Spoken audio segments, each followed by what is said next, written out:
बहुत प्राचीन समय की बात है।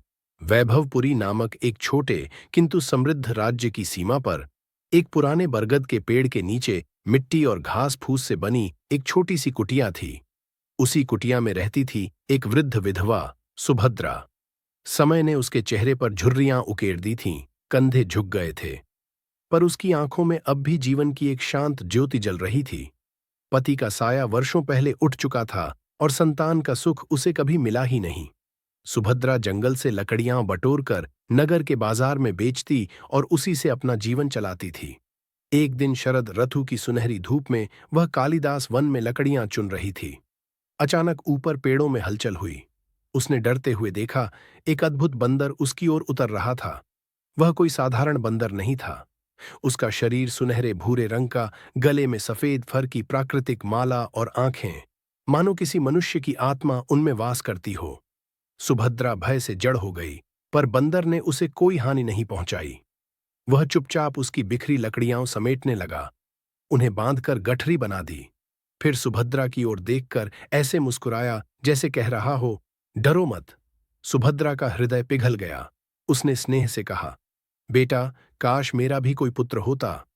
यह सुनते ही बंदर की आंखें नम हो गईं। उसने सुभद्रा का हाथ छुआ और अपने सीने की ओर इशारा किया, मानो कहना चाहता हो, मैं हूं। घर पहुंचकर वह बंदर जाने का नाम नहीं ले रहा था।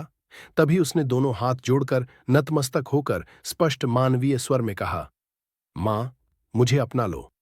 मैं तुम्हारी सेवा करना चाहता हूं।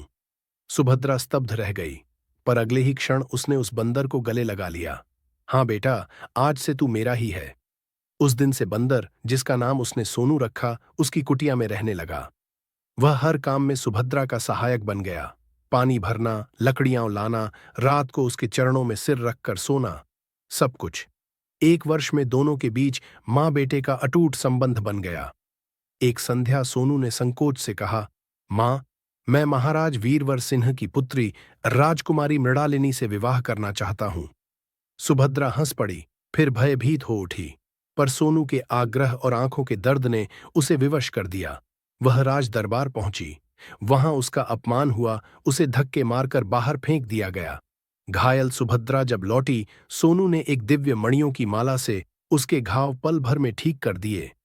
तीसरी बार राजा ने व्यंग्य से एक असंभव शर्त रखी, यदि एक रात में तेरी कुटिया मेरे महल से ऊंचा महल बन जाए तो मैं विवाह स्वीकार करूंगा। उस रात सोनू ने माला से मंत्र पढ़े, चमत्कार हुआ। सुबह होते होते एक भव्य महल खड़ा था।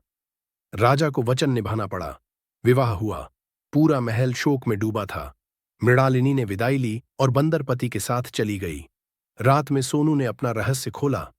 वह बंदर नहीं, राजकुमार अमरदीप था। एक तांत्रिक के श्राप से दिन में बंदर और रात में मनुष्य। शर्त यह थी कि 1 वर्ष तक यह रहस्य किसी को न बताया जाए। कुछ समय तक सब ठीक रहा, पर एक उत्सव में भावुक होकर मृणालिनी ने अपनी माता को सच्चाई बता दी। उसी क्षण तेज प्रकाश हुआ और अमरदीप अदृश्य हो गया। पश्चाताप से भरी मृणालिनी उसे खोजने निकल पड़ी। उसने जंगल, पहाड़, नदियां पार कीं। अंततः एक योगी ने बताया कि अमरदीप को राक्षस क्रौंच ने बंदी बना लिया है। मृणालिनी गुफा तक पहुंची, स्वयं बंदी बनी, पर साहस नहीं खोया। राक्षस के सोते ही अमरदीप ने दिव्य माला से बंधन तोड़े। दोनों भागने लगे, पर राक्षस जाग गया। भयानक युद्ध हुआ। अंत में मृणालिनी ने निर्भय होकर राक्षस का ध्यान भटकाया और अमरदीप ने माला की शक्ति से उसका अंत कर दिया। श्राप टूट गया। दोनों वैभवपुरी लौटे। राजा ने क्षमा मांगी। सुभद्रा ने अपने पुत्र को मानव रूप में देखा और रो पड़ी।